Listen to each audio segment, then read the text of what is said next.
Hello guys, welcome to my channel. आज हम करेंगे class 12 business studies and topic करेंगे हम functions of stock exchange. So guys, इस चैनल में हम जितने भी वीडियोस करेंगे वो सभी एनसीईआरटी की बुक्स में से करेंगे। एनसीईआरटी की बुक्स में आपको लाइन बाय लाइन एक्सप्लेन करती रहूँगी। स्टार्ट करते हैं।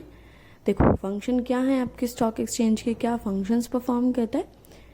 The efficient functioning of a stock exchange creates a conducive climate for an active and growing primary market for new issue।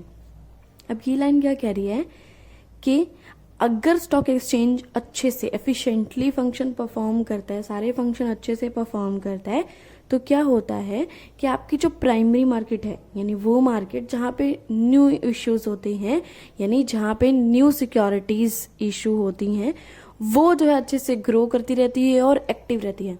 अब आप सब सोच रहे होंगे, यार स्टॉक एक्सचेंज में तो हमने सबने पढ़ा था कि यहाँ पे तो एग्जिस्टिंग सिक्योरिटीज जो है इशू होती है, एग्जिस्टिंग सिक्योरिटीज को खरीदा जाता है और बेचा जाता है, तो प्राइमरी मार्केट बीच में कहाँ से आ गया और प्राइमरी मार्केट कैसे अच्छे से परफॉर्म करेगा अगर स्टॉक एक्सचेंज अच्छे से परफॉर्म कर रहा है। तो ये नेक्स्ट लाइन हम पढ़ते हैं, ये फर्स्ट लाइन को क्लियर कर देगी। An active and healthy secondary market in existing securities lead to positive environment amongst investors. अभी ये लाइन बोल रही है कि आपकी जो सेकेंडरी मार्केट है उसमें एग्जिस्टिंग सिक्योरिटीज इशू होती है, अगर वहां पे सब कुछ अच्छे से हो रहा है, पॉजिटिव इन्वायरमेंट बना हुआ है, सबको पता है कि भाई मेरे पास पैसा है तो मैं कोई एग्जिस्टिंग सिक्योरिटी खरीद सकता हूँ, या मुझे पैसे की जरूरत है तो मैं अपनी सिक्योरिटी वहां जाकर बेच सकता हूँ, एक पॉजिटिव इन्वायरमेंट है इन्वेस्टर्स के बीच में, तो सेकेंडरी मार्केट अच्छे से जो है आपका काम करेगी। अब जब सेकेंडरी मार्केट अच्छे से काम कर रही है, सब सिक्योरिटीज खरीदी बेची जा रही है, तो प्राइमरी मार्केट तो ऑब्वियस है अच्छे से वो भी काम करेगी, है ना। क्योंकि इन्वेस्टर्स के मन में डर नहीं है कि भाई मेरा पैसा ब्लॉक हो जाएगा या मेरा पैसा डूब जाएगा, उन्हें पता है कि मेरा पैसा कभी भी वापस आ जाएगा जब भी मुझे पैसे की जरूरत पड़ जाए। इसलिए जो है प्राइमरी मार्केट में अच्छा एनवायरमेंट बना रहता है। स्टार्ट करते हैं अपने पहले फंक्शन से। Provide liquidity and marketability to existing securities. Existing securities कौन सी होती है? जो ऑलरेडी इशू हो चुकी होती हैं प्राइमरी मार्केट में। लिक्विडिटीज का मतलब है कि कोई चीज इजीली कैश में कन्वर्ट हो जाना, ठीक है। तो ये स्टॉक एक्सचेंज क्या करता है? लिक्विडिटी प्रोवाइड करता है और मार्केटेबिलिटी यानी एक रेडीमेड मार्केट प्रोवाइड करता है सिक्योरिटीज के लिए। हमें इधर उधर भटकना नहीं पड़ता, सीधा हमें पता है कि एग्जिस्टिंग सिक्योरिटीज खरीदनी है बेचनी है, तो वो मार्केट कौन सी है? Stock exchange. The basic function of a stock exchange is the creation of continuous market। जैसे कि हमने पढ़ा कि continuous market प्रोवाइड करता है जहाँ पे सिक्योरिटीज को बेच भी सकते हैं और खरीद भी सकते हैं। It gives investors the chance to disinvest and reinvest। अब ये बात आ गई लिक्विडिटी की। डिसइन्वेस्ट यानी पैसा है, आप सॉरी, डिसइन्वेस्ट मतलब होता है कि अगर आपके पास सिक्योरिटी है तो उसे बेच दो और पैसे ले लो। री इन्वेस्ट का मतलब है अगर आपके पास पैसे हैं तो दोबारा से इन्वेस्ट कर दो और सिक्योरिटीज खरीद लो। So this provides liquidity. तो इसी का मतलब है लिक्विडिटी, कि आप इजीली अपनी सिक्योरिटीज को कैश में कन्वर्ट कर सकते हैं।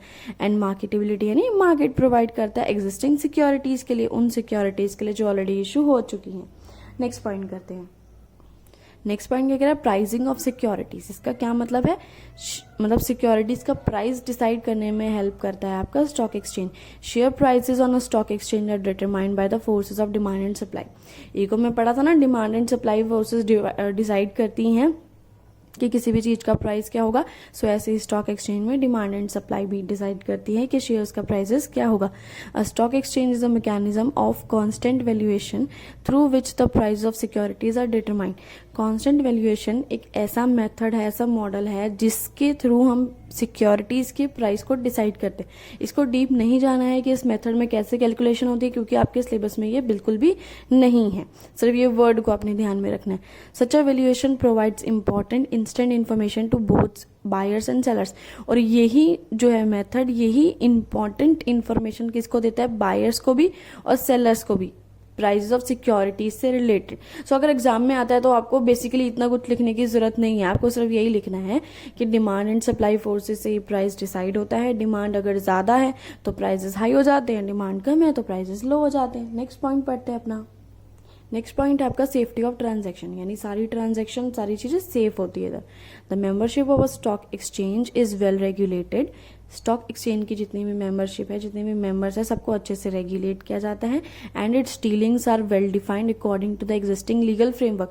और उसका जो लीगल फ्रेमवर्क है, जो लीगल गाइडलाइंस है, सारी डीलिंग सारी ट्रांजेक्शन उसी के अंडर होती है, उससे बाहर कुछ भी नहीं होता है। यानी जो प्रोसीजर बताया गया है उसी के अकॉर्डिंग, उसी प्रोसीजर को फॉलो करते हुए सारी चीज की जाती है।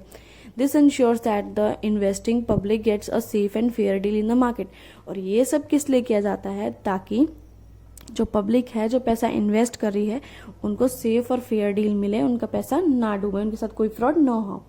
अगला पॉइंट पढ़ते हैं, contributes to economic growth. Stock exchange जो है इकोनॉमिक ग्रो करने में भी हेल्प करता है। आप सब सोच रहे होंगे इकोनॉमी कैसे ग्रो होती है। A stock exchange is a market in which existing securities are resold and traded। अब सबको पता है कि स्टॉक एक्सचेंज में क्या होता है, एग्जिस्टिंग सिक्योरिटीज यानी जो सिक्योरिटीज ऑलरेडी इशू हो गई है उनको खरीदा और बेचा जाता है।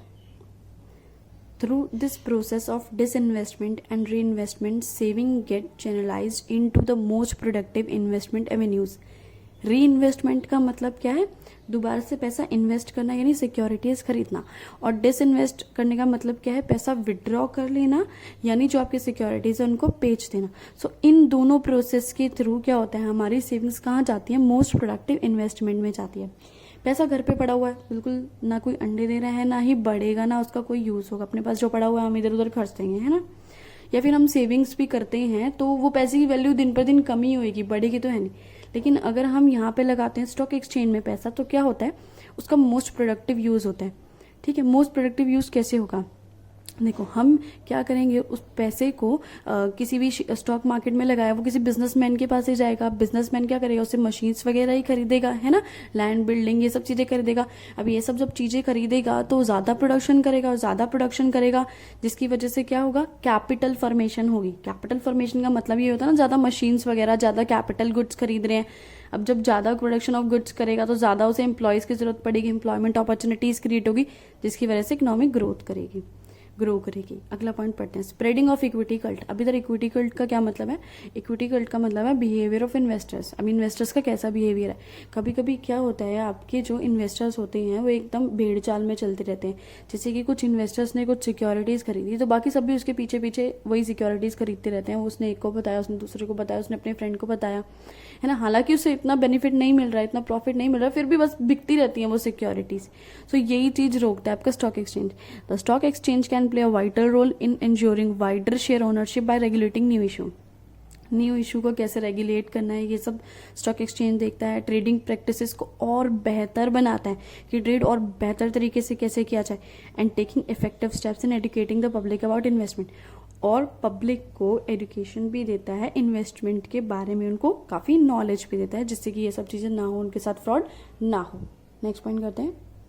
सो ये आपका लास्ट पॉइंट है, providing scope for speculation. Speculation मतलब होता है पहले से जैसे कुछ एज्यूम करना, सट्टे टाइप लगाना। तो stock exchange provide sufficient scope with in the provisions of law for speculative activity in a restricted and control manner. अभी स्टॉक एक्सचेंज क्या करता है, अलाउ करता है इस चीज को कि स्पेकुलेशन हो, लेकिन एक रेस्ट्रिक्टेड और कंट्रोल मैनर में। मतलब पहले से जैसे कि होता है ना, कुछ अंदाजा सा नहीं लगाते, जैसे बुल्स एंड बियर्स मार्केट वगैरह होती है कि इस सिक्योरिटी के प्राइजेस जो है राइज होंगे, या इस सिक्योरिटी के प्राइजेस काफी ज्यादा अब लो हो जाएंगे, तो ये चीज करना होता है speculation. It is generally accepted that a certain degree of healthy speculation is necessary. और ये माना जाता है कि थोड़ा बहुत स्पेकुलेशन जरूरी है ताकि लिक्विडिटी बनी रहे और प्राइस कंटिन्यूटी बनी रहे। क्योंकि देखो स्पेकुलेशन होगा तो क्या होगा, जैसे कि एज्यूम करा कि भाई इस सिक्योरिटीज के प्राइस राइज होंगे, तो क्या होगा, लोग जो है उस सिक्योरिटीज को खरीदेंगे। या फिर बोला इसके प्राइस राइज अब नहीं होंगे या गिर जाएंगे, तो लोग उसको बेच के दूसरी को ही खरीदेंगे।